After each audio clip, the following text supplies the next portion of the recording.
Okay, this video is addendum to the central limit theorem proof. It looks at the Jacobian. Now, if you go to the Wikipedia page and you type in Jacobian, you get something that's very dense and mainly just definitions. It doesn't tell you anything about the motivation or the intuition for where the Jacobian comes from. Fortunately, if you look at the textbooks available, specifically Larson and Stewart, you will realize it's much clearer because they tell you geometrically motivation for where they got the Jacobian. Stewart is slightly longer than Larson. Larson gets all the essential details. The two are equivalent proofs. So for today, we'll look at Larson. Okay, so this is what Larson is doing. He's considering an area, a unit area in the new coordinate space. So it could be r and theta, but in this case, today it's just u and v.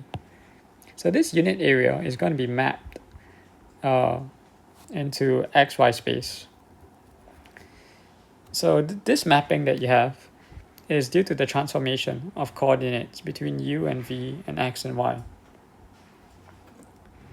So when you do the mapping, interestingly enough, the area will change. So how does it change?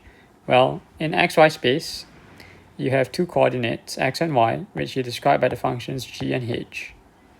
Now, you ask the question, how is it that x and y coordinates change as you change only u? So you look at the partial derivative of g and h with respect to u, and what you get is the partial derivative of x with respect to u and the partial derivative of y with respect to u. This comes from the chain rule. So you do the same thing for q, mq, and you ask what happens to the xy space coordinate description of this line in the new coordinate space. So if you change only v, what kind of line would you get in xy space? It looks exactly the same, except that there's a partial derivative in terms of v instead of in terms of u.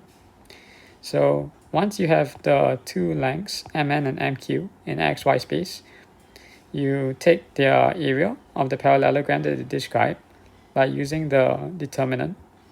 So the reason for that is given in the main proof video. It's also from Proof Wiki. So what you get is the Jacobian. And this Jacobian that you get scales the area from uv space into xy space. Now notice this integral is with respect to u and v algebraically, but it's understood in terms of a geometric picture in xy space, because this Jacobian multiplied by du dv is the mapped unit area from the new coordinates into xy coordinates. So it's describing an area in xy space. And this function essentially tells you do I have a picture? Yes, I do.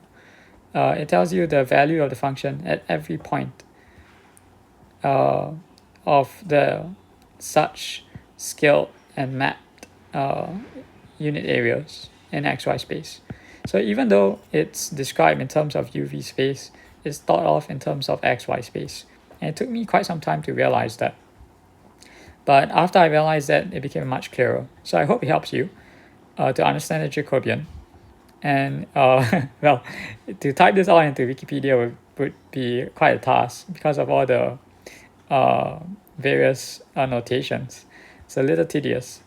But I hope this helps, and maybe I'll just link to this video on Wikipedia and you can just watch this, and I hope it will save you the time and trouble of understanding where the Jacobian came from. So it took me, I think, about a few days, 2-3 days to understand this. So I hope that it will be more accessible to you. Thanks.